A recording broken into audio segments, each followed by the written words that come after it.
Hi guys, welcome to 2025 with another tool time with Devongunsmith. So it's not actually the gun we're featuring. What is it? Let's get into it. If you enjoy the content, don't forget, like, subscribe and click the notification bell. So, as a result of many requests, these much abused gun rest gun blocks, as you know, I use them in other videos to use as an action support and things like that. These were originally hastily put together by myself and my apprentice, because we were in desperate need of gun rests for an exhibition, and we were scouring the workshop thinking, what can we do, how are we going to do this? I figured out that this one's not actually symmetrical. Figured out that we needed a single or over under front barrel support. We need a double barrel support and possibly a fore end support. And we needed a stock support. So that's how they came into being. And here's a demonstration of such using this nice little gun. You would potentially offer the gun like so. I'll try and angle it to suit and not show my messy bench. That will be one iteration. So a single barrel would sit in there. You could work on it. I've also used these to work on barrels, as you've seen in various other videos. Look at the mess on my bench. I didn't have time to clear it up, sorry. I'm still working, and it's only like the 2nd of January or something. So in presentation, you can actually set this to different angles here. Oops, off angle. There you go. It is a very messy bench, sorry guys. So that will support most stocks. In fact, when doing rifle bedding, I quite often use these. Fore end support, if you wanted to put a gun on display. Sorry, it's a sort of an organic situation today. Fore end, so you can have a gun on display. You can have a rack of guns on display, in fact, like this. Can't zoom back enough, sorry. So that's the iteration with a typical over-under.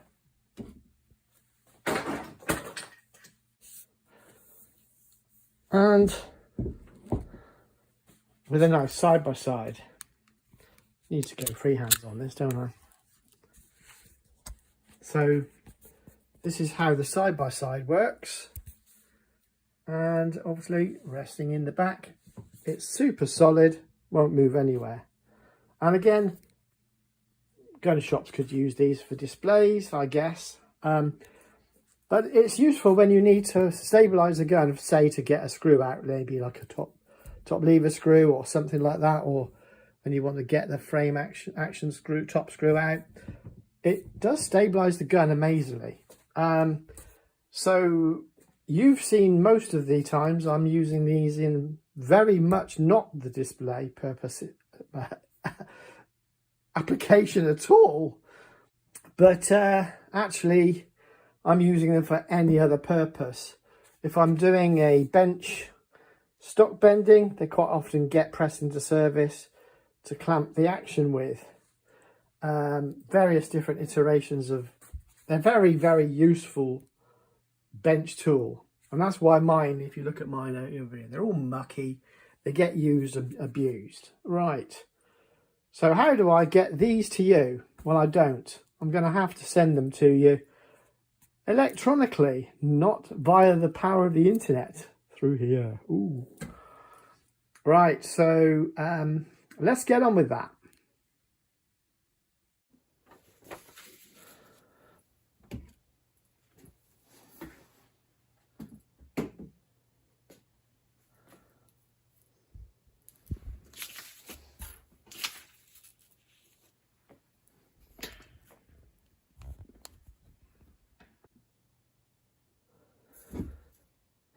Okay, so you will see whatever iteration, these tracings are actually accurate. The dimensioning is not quite right with some of these. They are supposed to be 5" or 130 millimeters or 13 centimeters wide at the base. That's really the only consideration.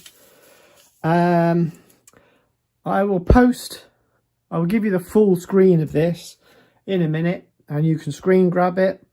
You using that as your guide, you can scale it quite easily using any of the paint programs. As you see, they do in fact fit. So this is a PDF, and I haven't figured out how you can get hold of that PDF. I'm going to look into that I can have a public access PDF. And Jason, one of my viewers, has kindly taken this file and dropped it into a CAD program and produced some 50mm STL objects, such as you're going to see in a minute. They will be downloadable. Again, I need to find somewhere where I can operate something like a Dropbox or public drop. I don't know. I'm still figuring that bit out. Hopefully by the end of the conclusion of the video, I'll have that figured. So we'll give you a zoom on this, a full size spread for you to look at. Right, so this is a real thing.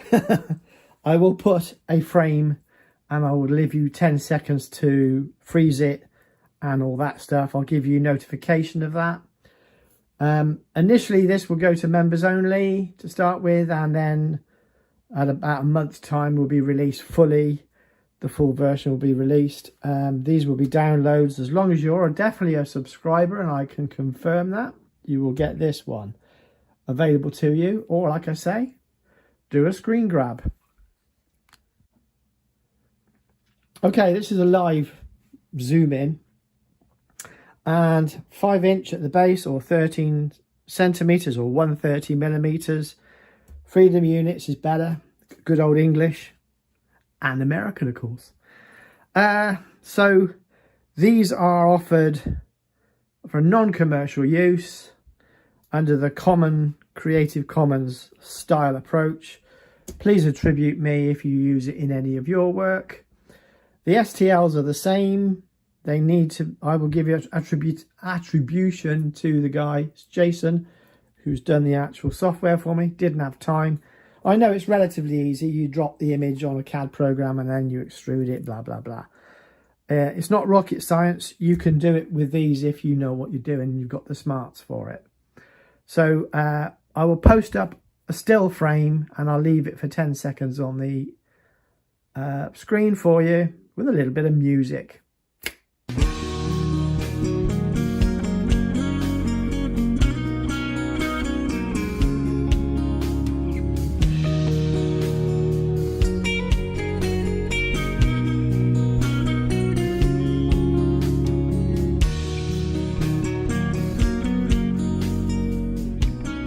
So obviously, more commonly, I often use them in this sort of process where I need a hole in the middle of a block to hold something down or whatever, and or like this. You've seen me using them to knock pins out. I need a hole to rust it over and pop a pin out. I catch it. You've seen I've used them in this manner as a bench tool. And that goes back to the days when I worked at the back of a very busy gun shop, and my benches were basically set up within their corridor.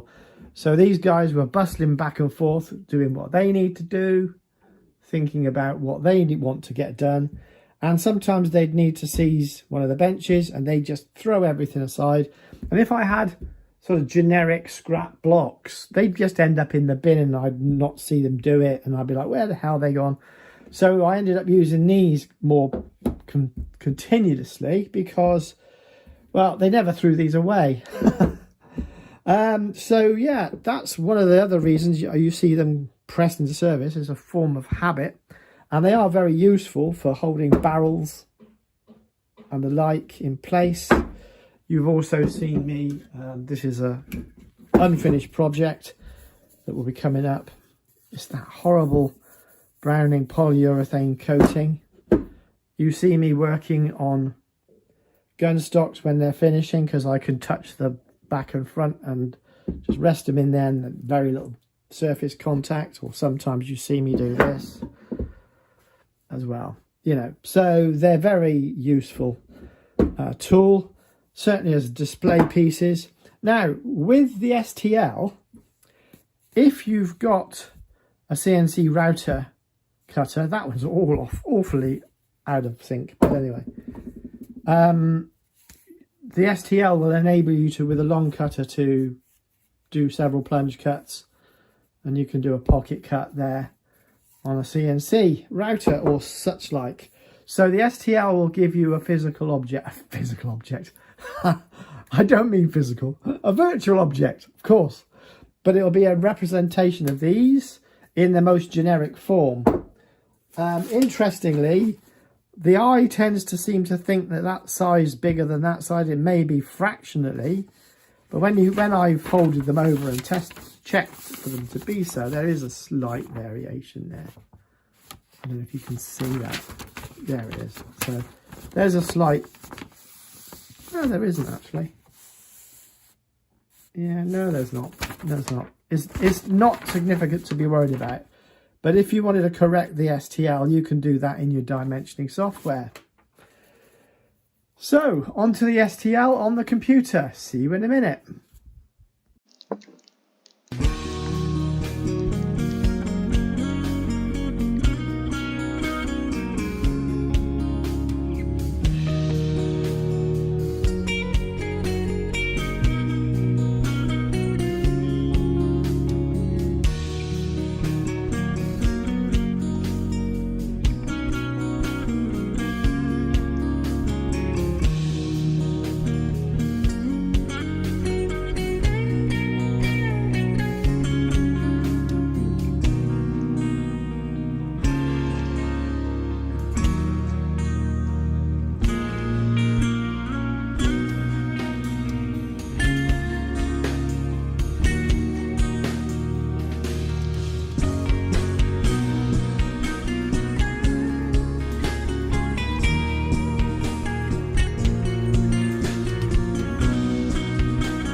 So these will be available on a Google Drive. Now, if you only want to make these as resin 3D printed gun stands, fill your boots. If you want to use the STL file to simply cut out by water jet, laser jet, whatever means, CNC router, the basic file will be available to you as well. Obviously, make them at your own risk. That comes as standard. And please, if you do make products from these that you then sell on or redistribute the files, you must give attribution to the guy who made the STL file, which will be in the description below, Jason from the USA. And this drawing, obviously, you need to attribute me, because I'm the originator of the design. So that's it for today, guys. Hope you enjoyed it, and Happy New Year. Thanks.